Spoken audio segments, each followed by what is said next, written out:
सबसे पहले हमें यह समझने की जरूरत है कि परमेश्वर हमारे विषय में क्या सोचता है। जब हम कर्जे के टॉपिक पे बात करेंगे तो एक कोढ़ी परमेश्वर के पास आके कहता है कि परमेश्वर अगर तू चाहता है तो मैं शुद्ध हो जाऊं। तो परमेश्वर ने कहा मैं चाहता हूं तू शुद्ध हो जा, आमीन। और बाइबल कहती क्या वो शुद्ध हुआ कि नहीं हुआ। अब व्यवस्था विवरण 15 उसकी 5 से 7 आयत हम पढ़ेंगे। हमें यह जरूरी है समझना कि परमेश्वर की इच्छा क्या है।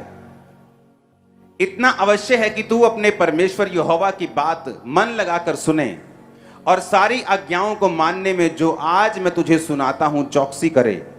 तब तेरा परमेश्वर यहोवा अपने वचन के अनुसार तुझे आशीष देगा और तू बहुत जातियों को उधार देगा, परंतु तुझे उधार लेना ना पड़ेगा। तू बहुत जातियों पर प्रभुता करेगा, परंतु वे तेरे ऊपर प्रभुता ना करने पाएंगी। जो देश तेरा परमेश्वर यहोवा तुझे देता है उसके किसी फाटक के भीतर यदि तेरे भाइयों में से कोई दरिद्र हो तो उस अपने दरिद्र भाई के लिए ना तो अपना हृदय कठोर करना और ना ही अपनी मुट्ठी कड़ी करना। जब परमेश्वर ये चाहता था कि वो शुद्ध हो जाए तो बाइबल कहती वो शुद्ध हो गया। कर्जे के विषय में परमेश्वर क्या चाहता है, जो डिलीवरेंस हम लेना चाहते हैं, जो परमेश्वर देना आपको चाहता है, सबसे पहले आपको यह मालूम होना चाहिए कि परमेश्वर उस विषय में मेरे लिए क्या सोचता है। क्योंकि अगर वो परमेश्वर की मर्जी नहीं है तो आप कभी भी वो आशीष परमेश्वर की ओर से नहीं पा सकते। अगर वो संसारिक दृष्टि से किसी व्यक्ति के पास आती भी है वो दुखों से भरी हुई होगी, शॉर्ट टाइम के लिए होगी और आपके वंश के लिए वो बरकत का कारण नहीं होगी। इसीलिए हमने पहले यह सोचना है कि परमेश्वर मेरे लिए क्या सोचता है जब वो मुझे देखता है। मलाकी 3 उसकी 10 आयत में लिखा हुआ है, सारे दशमांश तू भंडार में ले आए, सारे दशमांश भंडार में ले आओ कि मेरे भवन में भोजन वस्तु रहे। यानी परमेश्वर के भवन में सब सेवकाई के काम होते जाएं।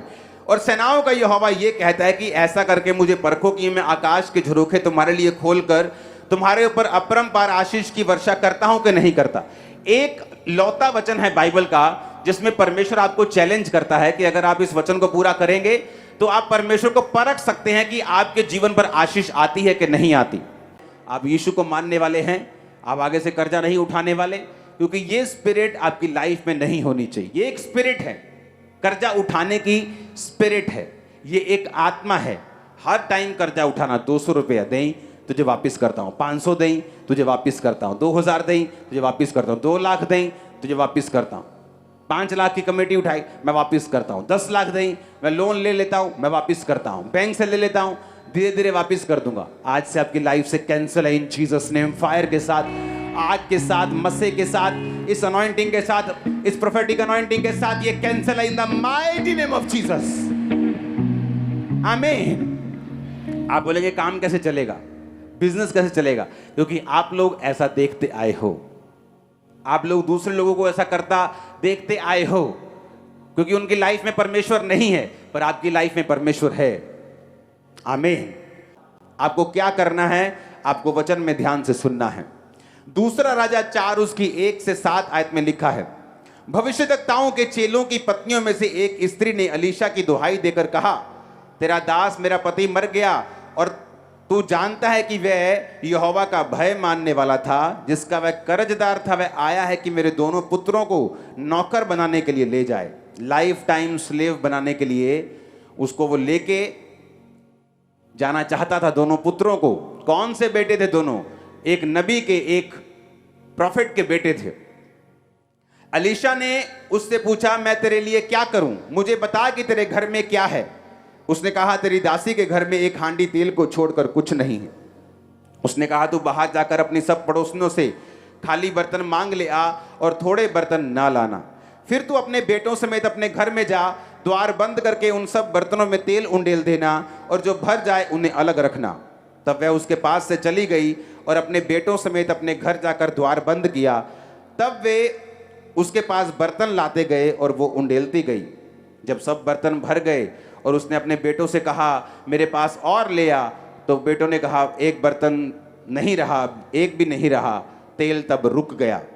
तब उसने जाकर परमेश्वर के भक्त को ये बता दिया और उसने कहा, जा अपना तेल बेचकर ऋण अपना कर्जा भर दे और जो रह जाए उससे अपने पुत्रों सहित अपना निर्वाह करना। अब यहां पर जो कर्जा खत्म हो गया, सिर्फ परमेश्वर ने कर्जा खत्म नहीं किया, परमेश्वर ने कहा कि अब जो तेल बचा है, अब तू अपने पुत्रों सहित उसका निर्वाह भी करना, अपना गुजारा भी उससे चलाना। जब 12 टोकरियां बची थी खाने की, तो कितनी रोटियां और मछलियां बांटी गई थी? 5 रोटी और 2 मछली। कितने लोगों को खिलाया गया था? 5000 पुरुष थे, 4000 कहीं पुरुष थे, तो 20000 के करीब वो लोग थे। 20000 लोगों को खिलाने के बाद भी बाइबल कहती है कि रोटियां जो थी वो बच गईं। परमेश्वर एक मैसेज देना चाहता था आपको कि जब परमेश्वर आपकी जिंदगी में इन्वॉल्व होगा, आपकी जिंदगी में शामिल होगा, जिस तरह इस औरत ने परमेश्वर को शामिल किया। किस तरह से आप परमेश्वर को शामिल कर सकते हैं? तौबा करके, कि आप अपने गुनाहों की तौबा करते हैं, आप ब्लू फिल्मों देखने की तौबा करते हैं, आप जो गंदी संगति में उसकी तौबा करते हैं, व्यभिचार की तौबा अगर आप नहीं करेंगे तो याद रखो परमेश्वर का कोई भी नुकसान नहीं है। आप लोग संघर्ष करते जाएंगे, चर्च के मेंबर भी रहेंगे, आमीन आमीन भी बोलते जाएंगे, लेकिन वो परमेश्वर का मास्टर प्लान नहीं होगा आप लोगों की लाइफ के लिए। आप ये सोचना कि 40 साल जिस तरह से इजरायली जंगल में घूमते रहे, जबकि परमेश्वर का प्लान तो 40 दिन में बाहर निकालने का था, लेकिन उन्होंने अपने शरीर के कामों के ऊपर फतह नहीं पाई, और कारण ये हुआ, उसका रिजल्ट ये हुआ कि वो 40 साल उसी जंगल में घूमते रहे। अब ये आपको डिसाइड करना है, या तो परमेश्वर को अपना जीवन देके, परमेश्वर के रास्तों पे चल के अपने कर्जों को, अपने बीमारियों, कर्जों को, श्रापों को खत्म करना है, या इसी चीज के साथ फाइट करते करते कभी कर लिया पाप, कभी छोड़ दिया, वचन सुन लिया, छोड़ दिया, 10 दिन में फिर एक अटैक हुआ, फिर एक औरत को पकड़ा, फिर एक मर्द को पकड़ा, फिर उसे किया, फिर छोड़ दिया, फिर तो अगर तो ऐसे करना है तो ये काम लंबा होता जाएगा और परमेश्वर अपनी मर्जी को पूरा नहीं कर पाएगा। परमेश्वर अनएक्सपेक्टेडली ऐसे रास्ते आपकी लाइफ में खोलेगा, और ये निशानी होगी कि आपने वर्ड को फॉलो करना शुरू कर दिया है। आपने टाइथ, आपने प्रेयर, आपने पवित्रताई, खुदा के साथ जुड़ना, अच्छी चर्च के साथ जुड़ना, संगति में रहना आपने शुरू कर दिया है। उससे क्या होगा? परमेश्वर ऐसे रास्ते आपकी लाइफ में ओपन करेगा कि उसी थोड़ी सी बरकत में ही, उसी पैसे में ही, और परमेश्वर ऐसी चीजों का इंतजाम करेगा जिससे आप उस कर्जे में नहीं रहने पाएंगे, और आपकी सोच से पहले वो कर्जा आपकी फैमिली से आउट होगा, और दोबारा आप कभी भी कर्जा नहीं लेंगे। In the name of Jesus, आमीन। ऊंचा चाहिए। तो आपने सुना प्रिय इस वचन को, जो परमेश्वर के दास अपोस्टल जी वचन को प्रीच कर रहे हैं। परमेश्वर चाहते हैं कि आप हमेशा आनंदित रहो, आशीषित रहो, किसी भी भली वस्तु की आपके लाइफ में घटी ना हो। तो इसलिए परमेश्वर का वचन हमें बहुत ज़रूरी है फॉलो करना। अगर आप अपने लाइफ में छुटकारे को चाहते हो, वो चाहे वो छुटकारा बीमारी हो, आपका फाइनेंस हो, जॉब हो, कर्जा हो, तो आप इस वचन को फॉलो करें। वचन में ही छुटकारा है। बहुत से लोगों को नहीं पता, वचन सुनते हैं पर उस वचन को फॉलो नहीं करते हैं। परमेश्वर का वचन एक कानून है, में जैसे एक कानून तय हो जाता है कि तुम ये अपराध करोगे तो ये धाराएं, ये तुम्हारे ऊपर ये सज़ा आएगी। उसी तरह खुदावंद का वचन एक लॉ है जो हमें सबको फॉलो करनी है। कुछ लोग होते हैं कहते हैं नहीं यार, ऑफरिंग दे दिया ये काफ़ी है, हम 10% क्यों देने जाएं, हमारी इतनी कमाई नहीं, हम 10% दे देंगे तो हमारा ये बिगड़ जाएगा, हमारा बजट ख़राब हो जाएगा।